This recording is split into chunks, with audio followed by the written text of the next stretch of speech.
Hello, everyone. Good evening. I welcome you all to the third episode of Poetrywala Dialogues.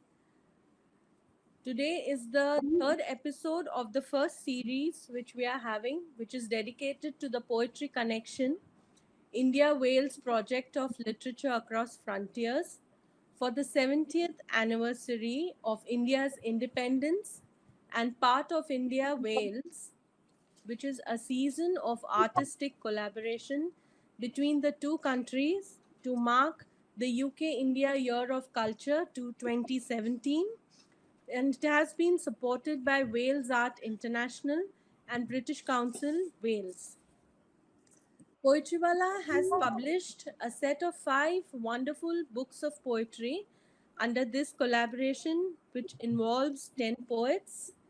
The series editors of this unique set of books are Alexandra Büchler and Sampurna Chattarji.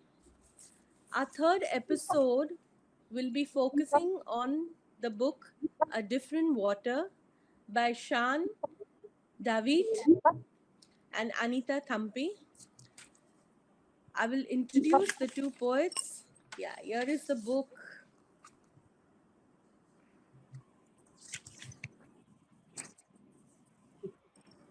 Siân Dafydd is an author, poet, and translator. She writes in both Welsh and English and often collaborates with artists of other disciplines. Her novel, The Third Thing, won her the coveted 2009 National Eistenford Literature Medal. She has she was the co-editor of the literary review Taliesin and Unidats.com for 6 years. She works with authors and poets internationally to translate literature between minority languages and is undertaking research in yoga and writing as parallel practices. She is a lecturer in creative writing at the American University of Paris and a course leader at the MRAs in transnational writing at Batspa University, England. Our second poet today is Anitha Thamp. She is a Malayalam poet and translator living in Thiruvananthapuram, Kerala. She has published 3 collections of poetry: Mutta Mattik Kumpol, Aza Killa Thava Yelam, and Alapuza Velam. In 2007, a collection of a translation of the Australian poet Les Murray was published in a bilingual edition. She has also translated Juan Ramos Jimenez's Platero and I, Carlo Collodi's Pinocchio, and the Palestinian poet Morid Barghouti's autobiographical monologue I Saw Ramanalla into the Malayalam. Our, our host and one of the series editor today, Sampurna Chattarji, will be in discussion with these two poets. Sampurna Chattarji is a poet, fiction writer, and translator. Her 15 books include the poetry titles Sight May Strike You Blind, The Fright Frog, and Absent Muses, The Scorpion and Space Gulliver, Chronicles of an Alien, the novels Rupture and Land of the Well, a short story collection of Bombay, Dirty Love by Penguin, and a translation of Joy Goswami's selected poems. She has co-authored Elsewhere Where Else with Welsh poet Eric Salisbury and is currently the poetry editor of the Indian Quarterly. I hope you all have a great evening ahead. Over to you, Sampurna. Thank you. Thank you, Smriti, for doing the honors as always. It's a great pleasure not only to be on this forum, but to have this opportunity to speak with two very dear friends. So, welcome Shan all the way from Bala, and welcome Anita all the way from Thiruvananthapuram, one of my favorite cities. And indeed, very memorable because I think that's the first time three of us met. Was it not in Thiruvananthapuram that we three met? It was. It was, no? And it feels like a lifetime ago. And so much has happened since then, so many deepenings of our connection. And while going back to your trilingual book, I have to tell the viewer that this particular book is rich in three languages. And when I opened it this morning, um, to reacquaint myself with its content, I realized that it is dedicated to the tributaries of word. And word is in capital letters. And I realized that the two of you, knowing your work, and of course referring to the title of this book, which is A Different Water. Anita, what's the title in Malayalam? Will you say it once for our viewers? Mattoru Vellam. Vellam is water. Water, yeah. And Mattoru we'll is hopefully have a discussion on Vellam and Jalam at some point. And it's Dur Ara. Is it? Will you say it? Perfect, Sampurna. Perfect. Okay. So there are three rivers of language running through this beautiful book. And those three languages are Khamraig, which is what Welsh is called in the original, Malayalam, and English. So I want to start by asking you both that in what way did this project, the Poetry Connections project, lead to a certain degree of confluence between your pre-existing interest in rivers and water bodies? Because even the body is a water body. So tell us about how it felt when you were paired together, and in what way were certain confluences immediately possible, and in what way certain divergences and detours occur?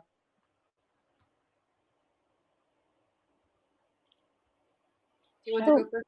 yeah.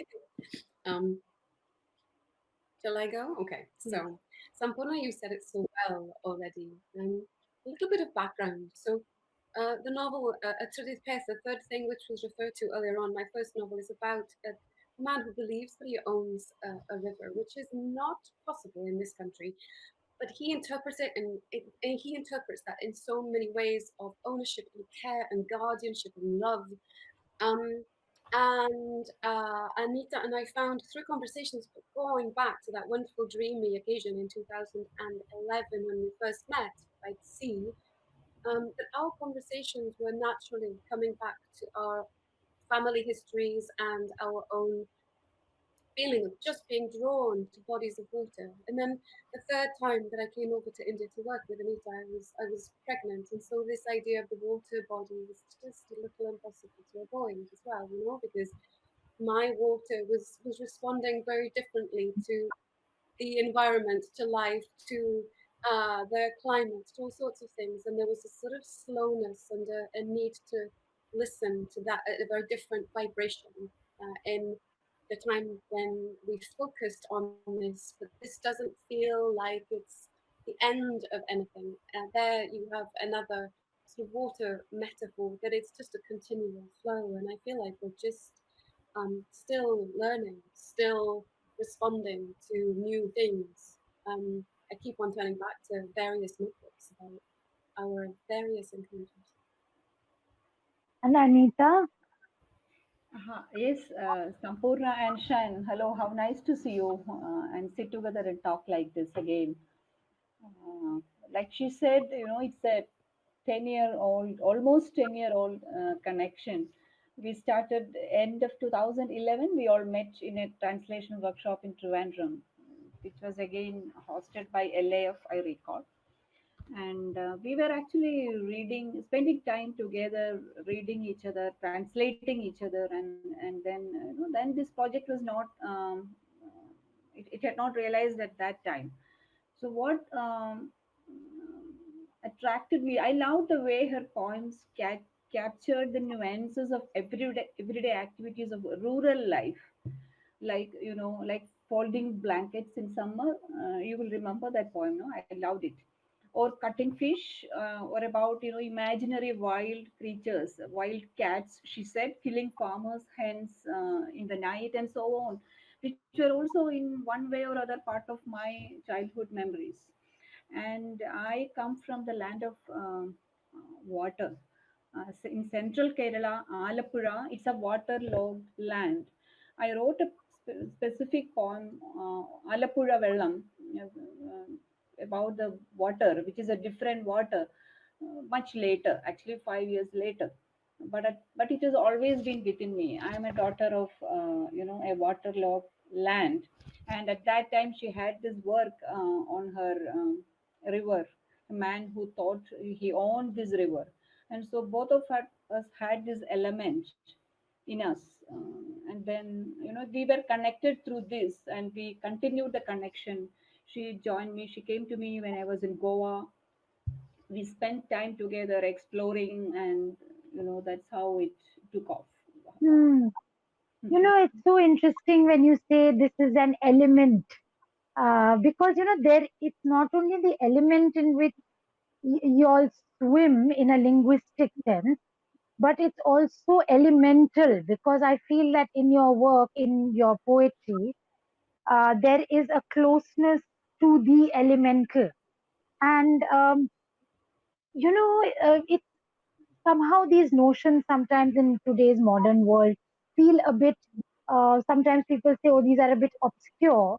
But I love the fact that your book actually begins with a kind of consecration of a shared space. It's literally called shared space, and it refers to two poets from your individual literary cultures, uh, Ayyappa Panikar, of course, from the Malayalam, and Waldo Williams from the Welsh. And could you tell us a little bit about how you entered that shared space? Because while clearly you all had so much in common in terms of where you live, how you felt about riverine cultures, your links with nature, etc. Tell tell us a little bit about this shared space that you created, because I noticed it's very unique and very interesting, almost prayerful. So do share some maybe reasons why you decide to do this. How did it stem from your conversation? It was in 2017, this project which happened, and it was the 70th year of India's independence. To be exact, political independence from England. Hence the theme. We tried to work around the freedom of tongue, rather. So we also felt both Welsh and Malayalam as languages and as cultures had some similarities. For example, in the relative positions they occupy in the hierarchy of languages within the respective countries. We also looked into our histories and looked for some pairs there, some kinship. And in Malayalam, our 16th century poet Ezhuthachan, Tunchat Ezhuthachan, named as the father of modern Malayalam language, starts his Malayalam rewrite of Ramayana, inviting God Saraswati to come reside in his tongue. What he writes is this. It's a rough translation in English. You, he's addressing Lord Goddess Saraswati. You who carry the Vedas in your soul, come, happily dance on my tongue, unabashedly, like the way the Digambara dances in the forest. The Digambara, one who wears the sky as his attire, meaning the naked one. So in 16th century, that to be written by a non-Brahmin was quite daring. And Shan had a 14th century Welsh poem that we thought paired up with this. Shan, could you add to this, please? Well, I'd say something that brings our collaboration also back to the everyday is that something that these conversations, they were happening over dinner and while we were taking walks, and to speak a little bit to what Anita was saying now as well, that in turning back to the that sense of reverence and the sense of community, much beyond our pairing first, the other pairs, and beyond that all the other cultures, and whose voices were we bringing to that sort of really rich fabric and multifaceted conversation. So the pieces of project, it was very difficult to choose. We took a long time over this one. Such a difficult task to choose just one thing that speaks to us across cultures, and also that we felt we were really able to translate. But things that offered images to us, like the waves of the sea, the forest, dancing, the tongue. We had a very long conversation about how our different languages referred to the moon, and just that translation project, 2 poems that could have lasted us 2 weeks, in all honesty. So we were interested in the images that were being offered to us, as well as the beginning reverence towards the project itself. So in a way, it's like a consecration that here is that this is not a modern idea that we are embarking upon. And I really like the fact that in among all the 5 books, um, and of course the project which depends on pairing, but I think you, Shan, and you, Anita, were one of the pairs who really embodied that pairing in the way you all found a form for your work, because you created something called pair poems. Okay, now you want to tell us a little bit about how that how the pair poems happened, and would you then please read, because I would love to hear both the Welsh and the Malayalam, and also the English translation of at least one pair poem of your choice. Shan, which one shall we read? Folding blankets and folding saris? I Uh, think well, you see, I've been working in both Yeah. Welsh and this. The odd thing, something about this is that sometimes when I think, oh, I'll read that poem, and I go to it, and I'm looking for Welsh poem, I think, oh, but that came out in English. Or I'll be looking for something in English, and I'll flip to it, and oh, but that came out in Welsh. So but it's the two languages are so close in my mind that I have a flavor of the poem in my mind, and very little memory of what language it, mm, in it's ended up being. In Um, fact, it's interesting you say that, because then what's happening is that the kinship between these two languages is reinforced rather than disabled by this project. But I like the idea of folding blankets and folding saris, because there's something about the fact that it's are those both by is each individual, are they separate poems? How does it work? First, then maybe you should explain to the viewer who has no idea what we are talking about until you actually read the book. What is a pair poem? Please explain to us as if we were in kindergarten. How does well. a pair poem work? Well, so we have been working together for many years, and we found that these really fun things were happening by translating each other's work, reading each other's work. So I'd be back, I was then living in France, and I'd look outside the window, and I remember one day seeing my dad sweeping the front yard. And it was as though I felt like I was witnessing Anita's by now very famous poem about a young woman sweeping the front yard. And images from her poems were somehow living themselves out in my life. And I think I observed my life through her poems. And so these images were making themselves known and calling to me somehow. So I have a poem about my dad sweeping the front yard. And that's a Hmm. fun So, pair. so in a sense, it's a kind of response. It's not called response in a very traditional manner, but in a very intuitive manner. And in fact, I love sweeping the front yard. Um, so, would that be too boring for you, Anita, to read for the millionth time? Oh, Because no, definitely. I would love to see this correlation between sweeping the front yard in Anita's milieu reflecting itself in Chan's milieu. But feel free to choose another one. This is just me making a request. Whatever you think you, speaks to you this moment, go ahead with that. Okay, you mean I read in English, the translation? Would you read in Malayalam? And maybe I'll read the English poem, and then we'll go to the Fine, to Shan. fine. Okay. Yeah. മുറ്റമടിക്കുമ്പോൾ കണ്ണുപൂട്ടിയുറങ്ങുന്ന വീടിൻ മൺകുരിപ്പുകൾ പൊങ്ങിയ മുറ്റം ചൂലുകൊണ്ടടിച്ചോർമ്മയാക്കുമ്പോൾ രാവിലെ നടുവേദനിക്കുന്നു. പോയ രാത്രിയിൽ മുറ്റം നനച്ചു പോയിരിക്കും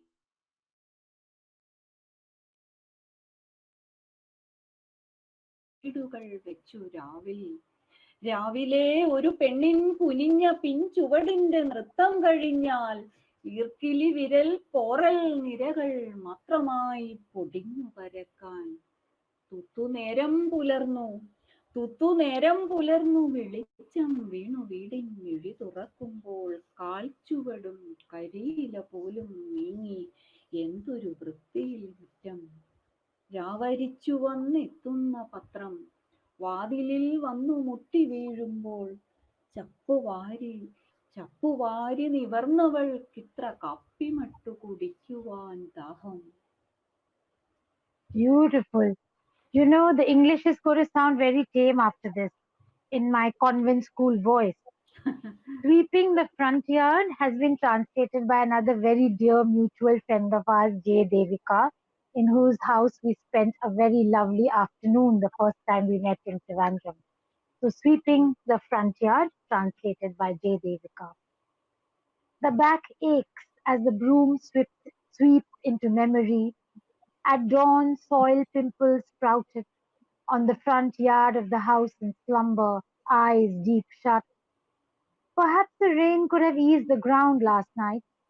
Earthworms must have stirred it under, toiling, maybe sleepless, to build tiny homes of earth, only to be raised, to be spread in finger streaks the broom leaves behind after the sweeper girl's morning dance, her bent back step. The sweeping done, dawn alight, light falls, the eyes of the house open, no footprint, not even fallen leaves. How clean it is. The newspaper arrives, having scoured the depths of night. It falls, stumbling against the door. Then she rises from cleaning the shed, so thirsty she'd drink the coffee to its leaves. And now we have, shall we hear Sweeping the Front Yard in a completely different landscape? Even a different landscape to my true landscape, to be honest. So this is Sweeping the Front Yard by Canal de Loire in France. Across the pitted street from the kitchen window, red leaves drift unmowed, bent river grasses, the low eyes of crayfish. In the confluence of canal and river, an offering of sun reflections, harsh light, no waves. Carp sun their bellies between moored barges. That's the wayward drought. The neighbors are si heureux de vous rencontrer because the other bizarre with their plastic bottle fencing and garden behavior. Graceless, they stole the house spell. Days go on with cheek kisses, welcomes, questions, offers of garden tools, and a hand with furniture through windows. Today we watch my father sweep. Red leaves disobey like fortune-telling goldfish in the palm of the yard, loop back to his nose, but he must tidy the trees, the pebbles even. There is dust. Weeds reveal themselves by being too stubborn to sweep. He rips them at the root. Corn broom crackles, marks the line between home and what? We don't know. Tomorrow, he and the corn broom will clean the borders of life here again. Mm. So it's almost as if there's been a sort of not just a crossing and a crisscrossing, but also a kind of migration of images and ideas. And I really like the idea, Sampurna, that this gesture of the sweeping, this physical activity mm, is echoed. It's not just one instance, it is echoed across the world. And that the folding blankets that Anita mentioned earlier, Hmm. that these Welsh women are joining each, in this, and equally that there's this other Yeah, dance with yeah, this between two women, and that yeah. it is body and action echoing in different countries. Yeah. I think it's very interesting because, there's also the question of what looks like a dance or what looks like a pleasurable movement could simply be labor. Because in Anita's poem, I think it's also a bit of a critique of, I don't know, am I misreading your poem, Anita? Because what you see as beauty could also be a difficult beauty, if I may put it that way. There may be other narratives below it. So, did you at any point, both of you that is, when you visited each other's countries, because this is something I feel often when I go somewhere else, I am so smitten by what I see that I can't really penetrate to perhaps the darker, harder levels below that beauty, which I'm smitten by. Did that happen to either of you when you visited each other's hometowns for this project? Yeah, it did. It did in many levels, and I she was driving me around. Shayan, what was the name of that land with wave-like mountains? It's a sand. Uh, it's a particular belt where we drove around. She took me there, and there were thickets where you told me there were windberries throughout the rocks. The Bedouin Mountains. Yeah, Very, and then she told me about her mother spending the whole day. She remembered from her childhood that she would go sit there among the thickets and would pick wind berries and keep them for winter, which again, I thought the labor behind was quite similar. Not exactly the labor, the activity, the mind, the person. And I could imagine her sitting amidst the thickets, picking windberries all day long. And I wrote a poem. Uh, yeah. Do you want to read that fair poem at I, some point? I can. It's a Yeah. short poem. Would Yeah, you it like might be to? nice to hear it then. And then, Shan, I'm going to ask you about whether at any point there was a disenchantment. So let's hear the poem Windberries, which I shall find in my book. While you're 52, finding it, I'll point out that page Anita is number, using page the Welsh 52. word windberries, the Window. Welsh English word. They say windberries in Wales, and bilberries are used elsewhere in England. Ah, Actually, Windberries is so much more the more evocative word, isn't it? it is. Yeah. It So is. let's hear Windberries in the original first, and it's translated by A.J. Thomas, no? Yes, yes. Ah. Katin Kayagal. And remember, we don't have any windberries in Kerala or Malayalam. So what did you do? This is purely as a translator curiosity. What did you do with it? Uh, I coined the word with wind and berries. I I coined a see. word. Kat Hmm, is wind. Kaya is, it's a kind of berry. So Katin Kayagal. beautiful, beautiful. കാറ്റുമ്മ വയ്ക്കുന്ന കുന്നിൻ പുറങ്ങളിൽ അറ്റമില്ലാത്ത കരിങ്കല്ലലകളിൽ കെട്ടുപിണഞ്ഞും പരന്നും കിടക്കുന്ന ചാരനിറമുള്ള പൊന്തകൾക്കുള്ളിൽ കടന്നു കുന്തിച്ചിരുന്ന ഓരോ കരിമണി കായയായി നുള്ളിപ്പറിച്ചെടുക്കുന്നവൾ മക്കൾക്ക് മഞ്ഞുകാലത്തു വിളമ്പുവാൻ. എന്തു കരിനീലയാണാ വിരലുകൾ, എന്തൊരു പൊന്നിൻ ചുരുൾമുടി, വാടാപ്പകൽ ചന്ദ്രനാമുഖം, കാറ്റുപോലവൾ പൊന്തയിൽ ചേർന്നുപോയെന്നു തോന്നുന്നു, കാണുന്നില്ല, അനക്കമില്ല, ഒച്ചയുമില്ല. So beautiful. It's sort of in almost like a spell. Shan, will you read the English? Because English is as much your language as well. Now then, windberries. On hill slopes where the wind kisses, inside grey thickets that spread about tangled up together, on unending waves of granite, she enters. Sitting on her haunches, she picks each dark little globe of fruit, one by one, to feed her children in winter. Darkest blue those fingers, the golden hair in curls, the face, a day moon that never fades. It seems she is stuck to their thicket, like the wind. She can't be seen, all still and silent. Very beautiful. And it struck me while you all were reading this that since I have met both your mothers, so I've met Anita's mother, I've been fed by her. A whole host of poets were fed by Anita's mom. And Shan, your mom, I know her so well. And there's something very moving about this mother-daughter uh, thing that is, it's not very overt in the book, but somehow it's a presence. Because even in your forward, you'll write that we talked, we ate. So food and the act of cooking. Um, uh, how does in that how did in that sense, these are all extra textual activities, right? But do you feel that it created a kind of because I don't think the other poet pairs did this to the extent that you all did. Was it a kind of natural, sustaining, nourishing thing to do, and how did it feed into your conversation? Impossible to avoid, I think.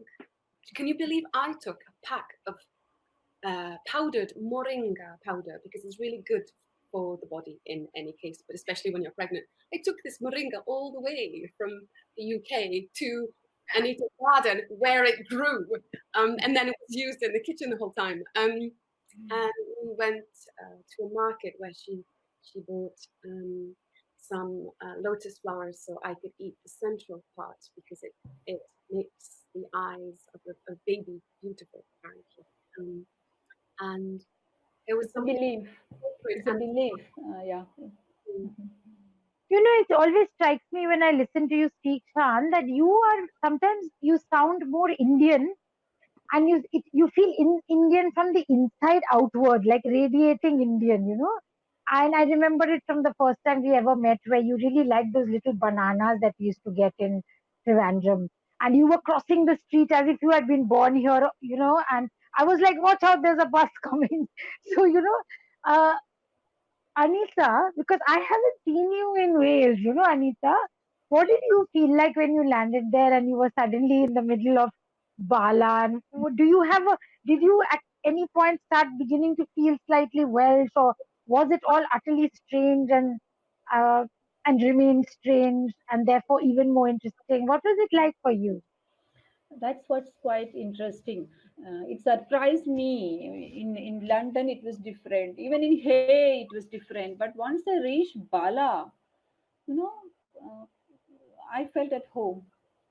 uh, Literally, not only in her house, also in the village.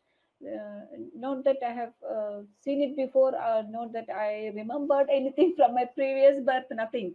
But I think it must have something to do with the sound of the language, the way it is spoken, and the gestures of the people. The eyes, the hands, what you call chesta in our language, the way people move, the gait, everything. Because otherwise, the nature was different. We don't have sheep here. We don't have oak trees here. The terrain was different. The climate was different. But the language connected in some way. I could feel it on my skin, and then Hmm. I was at home suddenly. This is amazing you say that, because I think this is the kinship that a lot of us have felt with our partner poets across the years. And it makes me want to think, it makes me want to ask actually. Um, you have this beautiful section at the end called migrant words. And Anita, when you said that you had to make up a word because windberries obviously doesn't exist as a berry in our country. So literally what the act of translation did is that you added a new word to your language. And I think that's one of the brilliant things that translation does. Na? It enriches the language that we write in. So I have actually two questions. One is, in this double role, na, you all were paired. There's a lot of doubling. There are mirroring and echoes and resonances. But you also play these double roles of poet and translator. So one part of my question is to ask you, obviously you were translating more than the words, and if so, did those extra textual translations have any impact on your own work after the project was over? That's one part. And the second is, tell us a little bit more about the migrant words, because I was looking at that and I just wanted to know more and more. And I read them before when I was editing it. It seems to me like a very arcane and intricate section because there are all the three languages. It feels like you all are creating a new dictionary. So tell us a little bit about whichever part of my comment you want to respond to first. Please go ahead. This started because I did an exercise of thought like this with my students, because it's fun and because it gets you engaging with language beyond borders, I think, and beyond meaning, and it gets you listening. Um, and I think it's really good for us, everyone, to be playful, to engage as beginners. You know, I did that exercise with my first year poetry students, and I mentioned this to Anita, and we go, well, why don't we gift each other words from each other's language? And choosing was real hard, and you know, how do you do that? And and we respond to them. Possibly just from our bodies, or with just the ear, or what it might conjure for us, and write a poem in response to that unknown word, and not tell each other what the meanings are. So it is like rewriting the dictionary, and we spoke a lot about whether that was a sort of trespass that we were comfortable with, you know, that we were imposing a new meaning on a word that does have meaning as somebody who knows nothing about it. Are we allowed to do that to each other's language? And they sort of background to that. I think it's very nice the question of are we allowed, because I think the project was so much about independence, like how can we be free within this given stricture, there weren't any rules as such. So do you want to talk a little bit about two of those words, because I feel completely, for example, Anita, when you were given a word which you couldn't pronounce, and this is something that often happens when you're confronted with the double L. So, do you want to pick one of those words? Uh, and let's just talk about it and let's hear your definition of it. And then let's ask Shan what it actually means.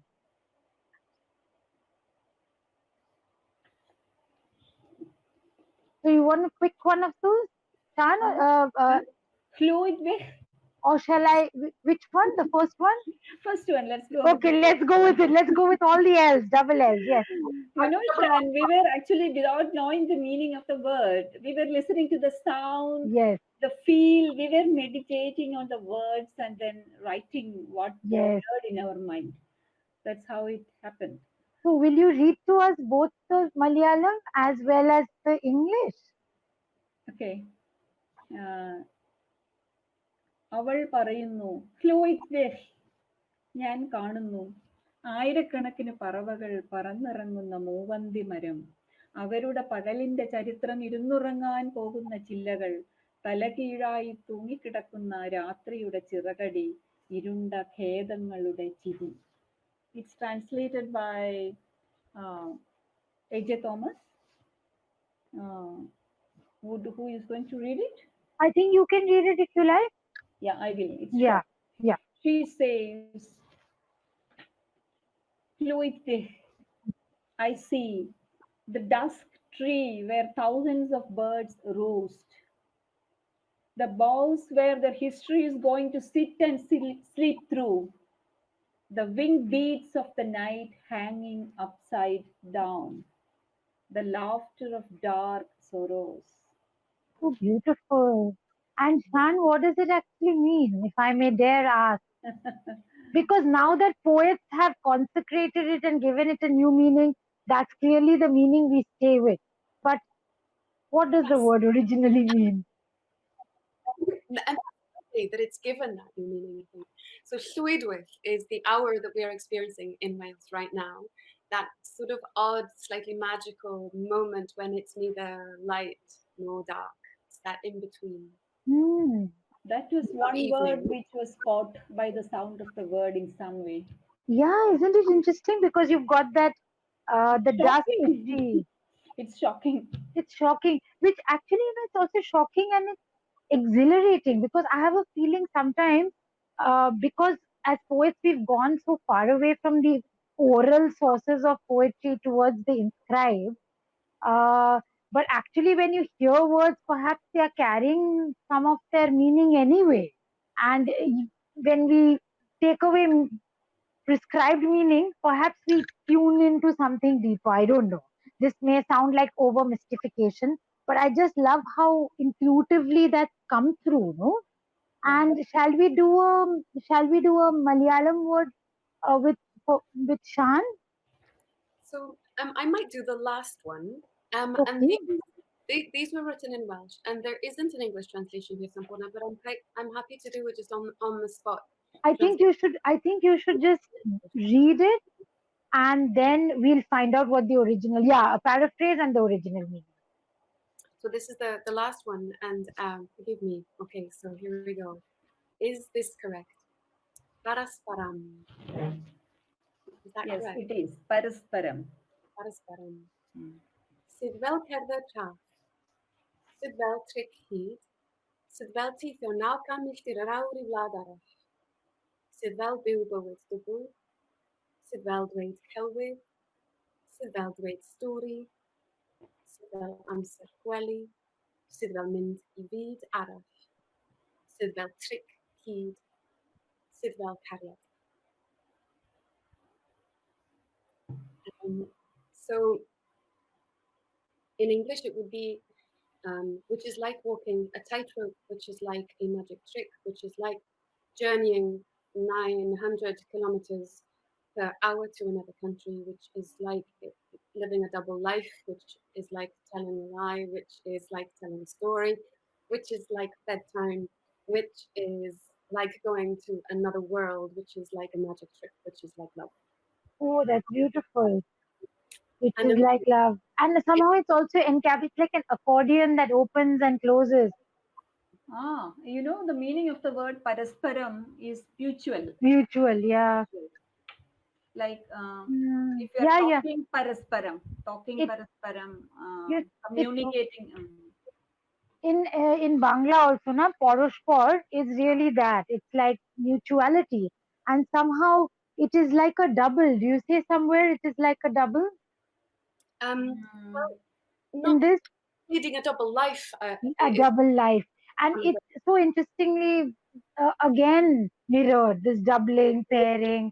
I love it because water, when you lean over the water, you see your reflection and it ripples. So I really think that all these things are very powerfully captured here. I want to ask you, was there any one unforgettable experience, good or bad, that you had in the other's hometown? That's one part of the question. Second part of the question is, would you do it again? This is a trick question. Okay. And I'm just asking you because I'm exercising my full right as the moderator to ask you trick questions. In So fact, I tell us. think we are continuing. Okay. We haven't started and stopped. Like it started long before this project started, and I think it will continue long after it has, come to an end. This is Hmm. going to be an ongoing process for us, definitely. It's not that so, Shan? So it's impossible to say no to would you do this again because we are, in any case, despite the obvious difficulties right now. And I don't know if you heard just then, there was a little bang over there, a blue tick just smashed into and or was knocking on the window. What I would do differently is I would I would be more physically, I think, able to move and get out. And we did a lot of walking within Wales and as much as we possibly could in Kerala.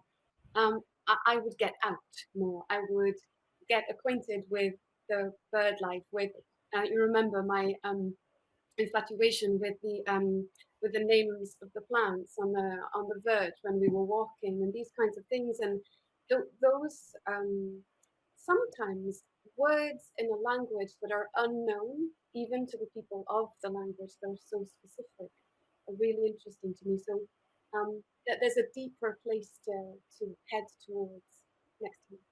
Hmm. That's really very beautiful. Is there a favorite poem that you'd like to close our session on? Because, I have many questions, but I do believe that we'll soon have to wrap up. I often, I will tell you, Anita, one of my favorite poems of yours is the one about the one who cut her hair. Yes, of course. You I told me. love that. And is that, I must tell people who are not familiar, because we are talking like a cult. We have all the inside knowledge. We are referring to this book. We are having this conversation. But really, this book, I must tell people who are listening in, allows you to enter through a variety of possibilities. Like, you can open it anywhere, and you might find a language that you do not read, but just opposite, you will find some tantalizing clue that will make you want to know more. For example, the word Sandhya, Chan, I realize at one point you say the witness the scene between day and night that becomes sand, Sandhya. And I'm thinking, okay, this is the kind of book it is, people. This is a book with many layers. It does have those depths that water suggests. It has the, I mean, Anita, I've asked you this before, this whole thing about the different names for water, but I have to ask you this again, because there could be people who haven't heard you speak about it, Jallam and Vellam. If you can briefly say something about it. And I would also ask Shan, is there are there other words for water apart from dur in Welsh? There aren't, and that you've just put your finger on another difficulty in translating that particular poem. Hmm. Difficulties. One uh, was the nature of the language, but secondly, oh, the importance of the boat song.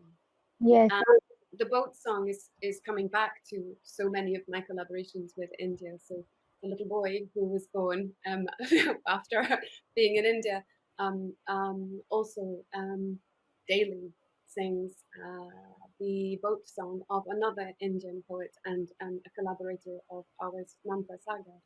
So he sings le la li le, si le la li lo, constantly, thanks to Namta. And the very important thing in the translation of Alakulavalam was the sort of sway Hmm. of Hmm. movement of boat and water, and keeping true to that. I found was easier in Welsh than in English, but Hmm. I feel like I'm constantly carving away and reforming that translation as a result. Shan, am I right if I say that I observed you started writing more in Welsh after the project in 2019? I did. I've never been able to put my finger on why. I often have written poetry more in English and prose more in Welsh, but I felt um, more grounded to my just a visceral need to write in Welsh throughout this project. And in fact, my response poem, called Dŵr Arall, Different Water, is about this seeking of my own language, of the Welsh language, in the sounds that the monsoon offered and the climate I found myself in offered. I was very much looking for the sounds of the Welsh language around me. And it's interesting. That's a kind of translation as well. I think it's rather marvelous that because of this project, I think a lot of us have had new relationships made possible with our languages. Mm. And I think the fact that there could be so many different words for one concept, and the fact that we could then invent some of them. invent meaning even, you know. I think those are some of the very interesting freedoms that you all mm, exercised perhaps in this collaboration. I would just absolutely love to keep on talking with you, but I do know we have to close. And how does one close a program on poetry with such richness of languages and such deep currents of thought? I have no idea. So maybe I'll just hand over to Smriti to do the closing. I would. It has been absolutely enchanting. Well, very, very lovely episode. I would really request Shan. Could you read out a poem in Welsh? I definitely can. That that's a lovely request. Um, We could. I And you know, may I ask for if we have time, because I'm always very conscious of time. The one who cut her hair, yes. is it short enough to fit into whatever time we have? That would be wonderful. And maybe you can maybe we can do this in English. We leave English out of the equation altogether. To know what they mean, you have to pick up this beautiful book. So Yes. let's have Welsh and let's have Malayalam and end with this, because these are the two primary soundscapes we want to leave you with. So Shan, go ahead. Thank you. This is dŵr arall. Af allan i'r monsŵn i'm hatgoffa o'm iaith estron. Daw ei chenad gyntaf, y gog fraint, yn dweud dod, dod, dod i'n boed, dod adre, o lew ti'n dod. Chwiliaf am fy Nghymraeg rhwng y coed bananas a'r cwbl, yr hysbysgws a'r moringa. Pan daw'r glaw, mae'n bwnsio. A allan i'r monsŵn i'm hatgoffa o'm iaith estron. Mae iddo'r gair rhagor, rhagor. Fel y bachgen a droddodd dim ond Duw cariad yw. Oes gen ti rhagor, bachgen? Oedd yn ofyn i rhagor,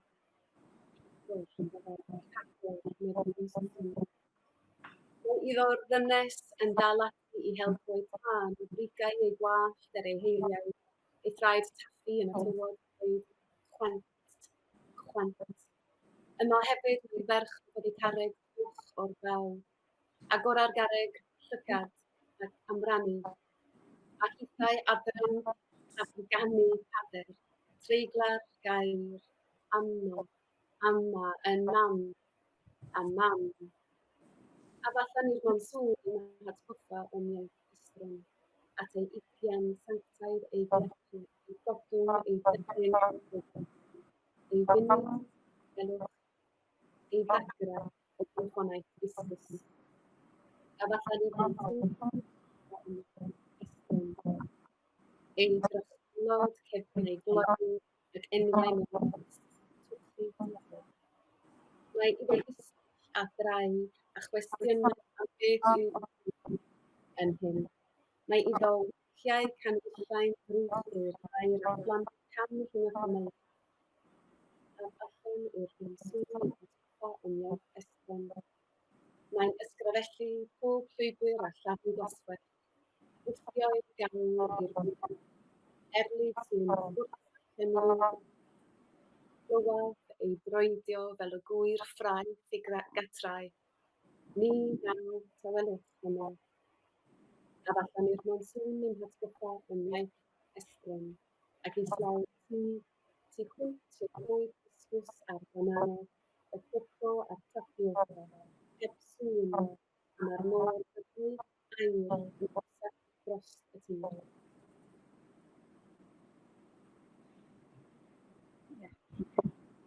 Before I read, I wanted to thank Hemant and Smriti for the beautiful production of the book, the set of books. In fact, all the five, they look so good. They look good together and separate. And thank you so much for that. This short poem, The One Who Cut Her Hair, Shan took me to a farmhouse where her friend lived, and we just dashed in. There was this lady who had talking about her hair which she cut in the morning or a day before, and she was talking about her hair and her hair alone. Uh, so I didn't have, it was just a capture of what happened when we went there. മുടി മുറിച്ചവൾ അവർ വീട്ടുമുറ്റത്ത് നിൽക്കുകയായിരുന്നു. 4 പതിറ്റാണ്ട് നീണ്ടു മുറ്റിത്തഴച്ച മുടി മുറിച്ചതേയുള്ളൂ. അതിന്റെ അങ്കലാപ്പിൽ അവർ ഞങ്ങളെ നോക്കി. മുടി മുറിച്ചത് നന്നായി. ഇനി കഴുകി ഉണക്കണ്ടല്ലോ, ഇനി ചായം പുരട്ടണ്ടല്ലോ, ഇനി ചീകാനും കെട്ടാനും മെനക്കെടണ്ടല്ലോ. നന്നായി നന്നായി. അത് നന്നായി, ഞങ്ങൾ പറഞ്ഞു. ഇനി എക്കാലവും മുടി നീട്ടിയവളായി എനിക്ക് മരിക്കണ്ടല്ലോ. നന്നായി. അത് നന്നായി, ഞങ്ങൾ പറഞ്ഞു. ചന്തി വരെ ചരമുടിയിഴകളോളം തുള്ളിയിരുന്നിരിക്കണം. ശൈത്യമാസത്തിലെ വെയിൽ ഒപ്പം തുള്ളിയിരുന്നിരിക്കണം. നായ്ക്കുട്ടി മാറി നിന്ന് മിഴിച്ചു നോക്കുന്നു. ഭർത്താവ് ചെമ്മരിയാടുകളുടെ രോമം മുറിച്ചു വിടുന്നു. കുട്ടി പാട്ടുപാടുന്നു. മുടി അഴിച്ചിട്ട ഭൂഖണ്ഡത്തിന്റെ തെക്കേ മുനമ്പിൽ നിന്ന് അവരെ കാണാൻ ചെന്നതായിരുന്നു ഞങ്ങൾ. Lovely. Thank you. Thank you, thank you, thank you Thank so you, much. everyone. Thank you. It was very, very nice. This episode, as I said earlier, it was really magical and enchanting. It was so lovely to hear both of you in your languages as well as in English, and of course to Sampurna for navigating this whole discussion so beautifully. Thank you very much, Anitha, Shan, and Sampurna. To all our viewers today, I would like to now, what do you say, do the sales pitch kind of a thing. These are the 5 books. These are the 5 books which are there together in set. Yeah, which are together, and we are very, very happy to offer them together as a set at a discounted price for all our readers in India as well as outside it. You can buy it from our website paperwall.in as well as on amazon.in. I would be very happy, and as Sampurna said, you all can join into the cult. You're welcome, so that you all can Dive understand. into the deep waters, Yes, the different waters. yes, Yeah, and you'll come out refreshed and renewed, believe me. truly. Thank you very much, everyone. Thank you very much, all our viewers, for joining us today. Have a good evening ahead. Thank you. Bye-bye.